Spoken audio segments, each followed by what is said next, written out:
Good morning everyone, আবার এসে গেছে আর একটা নতুন ব্লগ নিয়ে। তো আজকের ব্লগটা কিন্তু একটু ইন্টারেস্টিং হতে চলেছে, কারণ টপিকটা একটু ইন্টারেস্টিং। তো আজকে আমরা সাডেনলি যাচ্ছি এখন গোলসুক।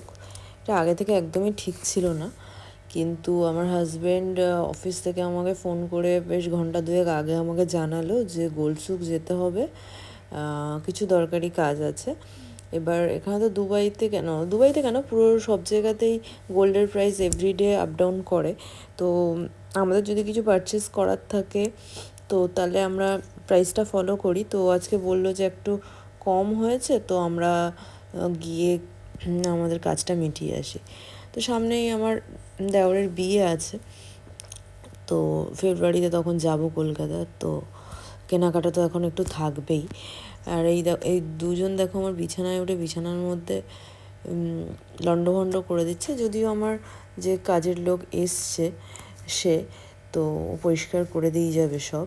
তো ওকে সেটাই বলছিলাম যে বিড়ালটা বিছানায় আছে, পরিষ্কার করে ও চাবি মেরে যেন চলে যায়, আমরা বেরিয়ে গেলাম। তো এইসব দিক থেকে কিন্তু একদম নিশ্চিন্ত, ওর মতো কাজ করে দিয়ে চলে যাবে। তো আমরা এখন নিচে যাচ্ছি। আর ওয়েদার কিন্তু মানে বেশ ঠান্ডা বাইরে। আমি যখন বেরোচ্ছিলাম তখন আমার হাজব্যান্ড একবার বললো যে ফুল স্লিভ পরার কথা।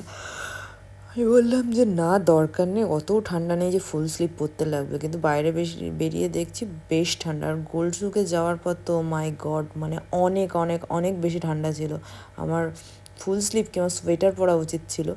যাই হোক, একদিন আগেই আমি বেরিয়েছিলাম সন্ধ্যাবেলা, তখনই ছিল না ঠান্ডা, বৃষ্টি হয়েছে ওই জন্য ঠান্ডা হয়ে গেছে একদম ওয়েদার। তো আমার একটু কেয়ারফুল হওয়া উচিত ছিল। তো যাই হোক, অনেক দিন পরেই ঠান্ডা লেগেছে বডিতে, কারণ সবসময় তো দুবাইতে গরমই ফিল করা হয়, তো খুব একটা খারাপ লাগছিল না। এবার এখন আমাদের যেতে হবে হচ্ছে দুবাই গোলসুক, যেটা এখানে অনেকটাই দূর। আর আমার এখন এটা নিয়েই চিন্তা হচ্ছে যে কতটা জ্যাম হবে। ডেফিনেটলি জ্যাম হবে, জ্যাম আবার হবে না অফিস ফেরত টাইম। তো অনেক আমার ফ্রেন্ডরা আমাকে রিকোয়েস্ট করেছিল আমাদের গাড়ির যে কনভার্টেবলের হুডটা খোলার ভিডিওটা করতে। তো আমি সবার জন্য একবার সেই ভিডিওটা নেওয়ার চেষ্টা করলাম। অ্যান্ড যেহেতু ওয়েদার ভালো, গরমকালে তো খুব একটা হুড খোলা হয় না, আমরা কিন্তু উইন্টার টাইমটা হুড খুলেই ঘোরা প্রেফার করি। কনভার্টেবল তো সেই রিজনেই কেনা। তো যেহেতু গোলসুক যাচ্ছি, আর গোলসুকে তো ক্যাশ ছাড়া কোনো কথা নেই, কার্ডে তুমি পেমেন্ট করতেই পারো, কিন্তু কার্ডের একটা চার্জেস আছে, সেটা কাটে। তো গোল্ড কেনার সময় 1 টাকাও লস করা আমাদের পছন্দ নয়, ওই জন্য আমরা ক্যাশেই পেমেন্ট করব। তো এখানে চলে এসেছে সিলিকন মলে। আর সিলিকন মলটাকে কিন্তু কি সুন্দর ক্রিসমাসের জন্য সাজিয়েছে। তো অ্যাজ ইট ইজ দেখো, জ্যামে দাঁড়িয়ে আছি আমরা।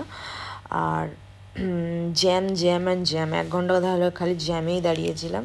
বহুত ট্রাফিক ছিল। আর আমার যারা পরিচিত আছে ইন্ডিয়াতে, আমার বন্ধুবান্ধব আত্মীয় পরিজন যারা আছে, সবার দুবাইয়ের কিছু জিনিস নিয়ে কিছু প্রশ্ন আছে। যেমন ও আমাকে অনেকেই বলেছে, হ্যাঁ রে, ওখানে কি গোল্ড খুব সস্তা, একদম জলের দাম?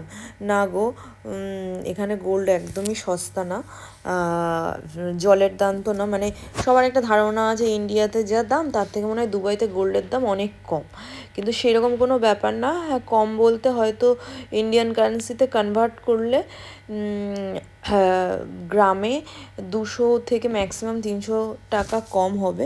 সেটা তুমি গুগল থেকে দেখেও আর কি রেট চলছে সেটা কনভার্ট করে নিজেরাই দেখে নিতে পারো। আর অনেকে আমাকে জিজ্ঞেস করেছে এখানে কি অনেক আর কি সেই রাস্তায় একেবারে ঢেলে সোনা বিক্রি হয়? না, ওরকম রাস্তায় সোনা ঢেলে বিক্রি হয় না, সোনার পুরো সোনা পট্টি আছে। যেরকম আমাদের বউবাজার পুরো সোনার দোকানের এলাকা, এরকম এখানেও গোলসুক। কিন্তু আমাদের কলকাতাতে যেমন প্রচুর সিকিউরিটি, দোকানে একবারে ওই ক্লপসিক্যাল গেট, তার উপরে শাটার, বিশাল চাবি, পুলিশ, ওই রকম কোনো ব্যাপার নেই। দেখো গোলসুক আমরা চলেই এসেছি আর পার্কিং করে নিয়েছি। এতক্ষণ জ্যাম ঠেলে আমরা পৌঁছে গেছি। আর এই গোলসুকের মধ্যে কিন্তু গাড়ি নিয়ে যাওয়া যায় না, গাড়ি পার্ক করে কিন্তু তোমাকে পায়ে হেঁটেই দেখতে হবে, কারণ ভীষণ জনবহুল একটা জায়গা। তো আমাদের কিন্তু খুব খিদে পেয়ে গেছিলো, আমার বর কিন্তু অফিস থেকে এসছে। তো আমরা ফার্স্টেই অর্ডার দিয়ে দিয়েছিলাম একটা করে শর্মা আর চা, আর এখানে বসে সেটার জন্য ওয়েট করছিলাম। করতে করতে একটু দেরিই হলো শর্মাটা আসতে, তো দিয়ে দিয়েছিলো। শর্মাটা ভীষণ টেস্টি ছিল, দুজনে একটু খেয়ে নিলাম, কারণ এখন অনেক হাঁটাহাঁটি আছে। আর গোলসুকে আসলে একটু টাইম নিয়েই আসতে হয়, মানে মিনিমাম 3 ঘন্টা 4 ঘন্টা হাতে টাইম না নিয়ে আসলে কিন্তু খুব সমস্যা। দেখো আমি ভয়েস দিতে দিতে আমার হাই উঠে যাচ্ছে, তো কি বলবো আর। এবার আমরা এখন পৌঁছেছি 7টার সময়, পৌঁছতে পৌঁছতে 7টা বেজে গেছে, অ্যান্ড বাড়ি যেতে অনেক দেরি হবে। তো দেখো এখন আমরা আমি একটা এই দোকানটা থেকে আমরা কিনি, এখান থেকে আমি রিং দেখছিলাম আমার জন্য। তো যাই হোক, আমি কি কি কিনেছি আমি সেটা আমি অন্য ভিডিওতে পরে দেখাবো। অ্যান্ড এখন এই গোলসুকের জুয়েলারির ভিডিওগুলো, দোকানে কীরকম ভিড় হয় সেগুলো যতটা পারবো তোমাদের সাথে এখন সেটা শেয়ার করার চেষ্টা করব। তো দেখো এখানে কিন্তু এরকম পুরো দোকান, লাইন দিয়ে দোকান আছে। আর বাইরেটাতে এটা তো একটা মলের মধ্যে ঢুকেছি। আর এই যে দেখো আনভার দেখো কত ভিড়টা, দেখো খালি খালি ভিড়টা দেখো। আজকে তো উইকডেজ, উইকেন্ডে আসলে মনে মোটামুটি চেপে মেরে দেবে। আমি ওখানে ঢোকার চেষ্টা করলাম, বাট এত ভিড়, ওখানে কিছু দেখাই যাচ্ছে না। তো ভাবলাম যে পরে আসবো, একটু ভিড় হালকা হলে একটু রাতের দিকে আনভারের ভিড় কমে যায়। অ্যাকচুয়ালি ওই দোকানটা না মোটামুটি দুবাইতে যারা থাকে তারা সবাই নাম শুনেছে। ওটা একটা জিরো মেকিংয়ের দোকান, মানে যে কোনো ডায়মন্ড বা গোল্ড জুয়েলারি ওদের ওখানে জিরো মেকিং চার্জ, তো ওই জন্য ওখানে সবসময় বেশি ভিড় হয়। আর ওখান থেকে জুয়েলারি আমরা অনেক পারচেস করেছি। আর এই দোকানটা দেখো, এই দোকানটাতে কিন্তু এই সাফায়ার মানে স্টোন যেগুলো আর কি, ডায়মন্ড স্টোনের জন্য এই দোকানটা ভীষণ ফেমাস। আর ভীষণ ইউনিক ইউনিক ডিজাইন এই দোকানটা। তো আমি যখনই আসি এই দোকানটাতে দেখি। আর এই দেখো আনোয়ারে চলে এসেছি, আনোয়ার একটু ফাঁকা হয়েছে, তো ওই জন্য এখানে আবার চলে আসলাম। এখন আমার ইয়াররিং কেনার ছিল, সেটা আমি দেখে নিলাম এখান থেকে। এখন কিন্তু প্রায় এখানে 10:30 বাজে, ওই জন্যই একটু ফাঁকা হয়েছে, নাহলে কিন্তু কোনো সিন হয় না এখানে ফাঁকা হওয়ার। দেখতেই পাচ্ছ লেখা আছে জিরো মেকিং। অ্যান্ড এরপরে আমার একটা আংটি অল্টার করতে দিয়েছিলাম, দিয়ে ভাবলাম যে ওর একটু অল্টারেশন একটু টাইম লাগবে, মানে সাইজ ছোটো করতে দিয়েছিলাম। আর ভাবলাম যে একটুখানি গোলসুকের সামনেটা থেকে ঘুরে সবাইকে দেখাই যে কীরকম কী জুয়েলারি এখানে আছে। এই দেখো কত বড় বড় এখানে জুয়েলারি।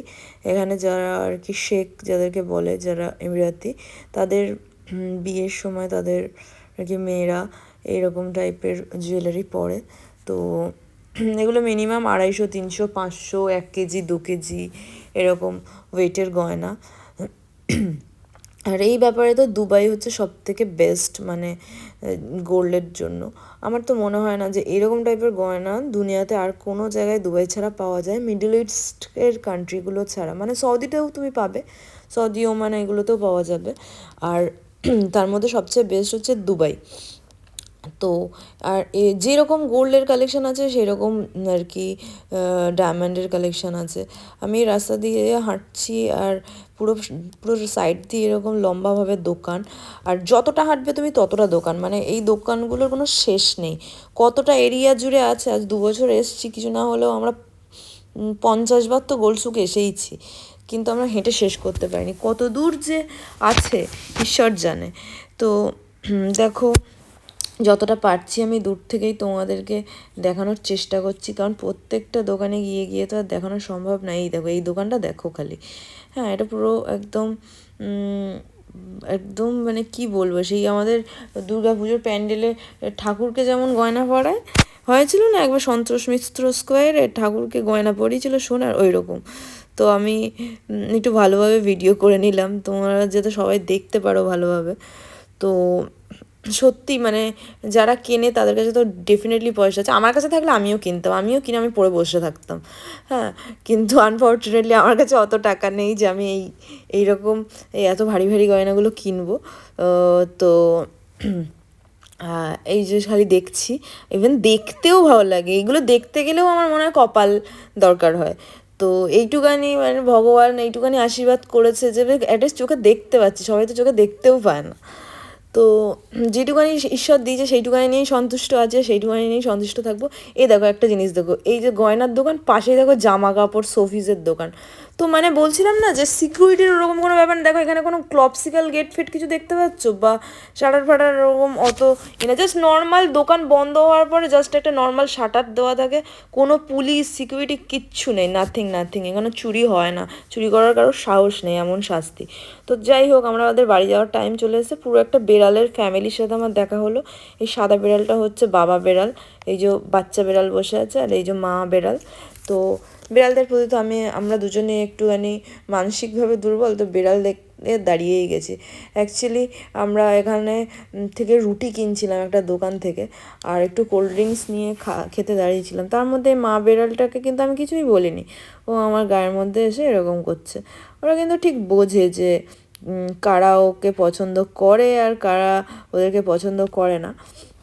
হ্যাঁ, তো যাই হোক, আমরা যে পছন্দ করি সেটাও ওরা বুঝেই গেছে, এসে আমাদের কাছে আদর খেয়ে গেছে। আমার কাছে ওকে খেতে দেওয়ার মতো কোনো জিনিস ক্যাট ফুড ছিল না বলে আমি দেইনি। তো যাই হোক, এবার তো বাড়ি যাওয়ার পালা হয়ে গেছে। পুরো 11:30 বাজে এখন, বাড়ি যেতে তো 12টা বাজবে। ঠিক আছে, তো দেখো পার্কিং লটটা দেখো, পুরো আমাদের গাড়ি আর একটা দুটো আমাদের মতো কোনো পাগল আছে যাদের গাড়ি আছে, আর কোনো পার্কিং লটে কোনো পার্কিং নেই। পুরো 8তলা একটা পার্কিং লট, পুরো খালি। আর এই দেখো যাচ্ছি, পুরো রাস্তা খালি হয়ে গেছে, লোকজন নেই আর রাস্তা 11:30টার সময় পাগলের মতো কেউ কি আর রাস্তায় বসে আছে? তো এইভাবেই গোলসুকের দিন কাটিয়ে আমরা এখন বাড়ির দিকে রওনা দিচ্ছি, কারণ পরের দিন সকালবেলা আমার বরের আবার অফিস আছে। মেবি ও লেট করে যাবে অফিসে, আর তাও তো বাড়ি গিয়ে খেয়ে দিয়ে তো শুতে হবে। রুটি কিনে নিয়েছি, রুটি বাড়িতে ভাত রুটি কিছু করা ছিল না, শুধু তরকারি করেছিলাম। তো চলো, ভীষণ টায়ার্ড আমরা দুজনেই। আজকের মতো ভিডিওটা এখানেই শেষ করছি, আবার দেখা হবে পরের একটা অন্য নতুন ভিডিওতে। তো চলো, ভালো থেকো, tata, bye bye, good night.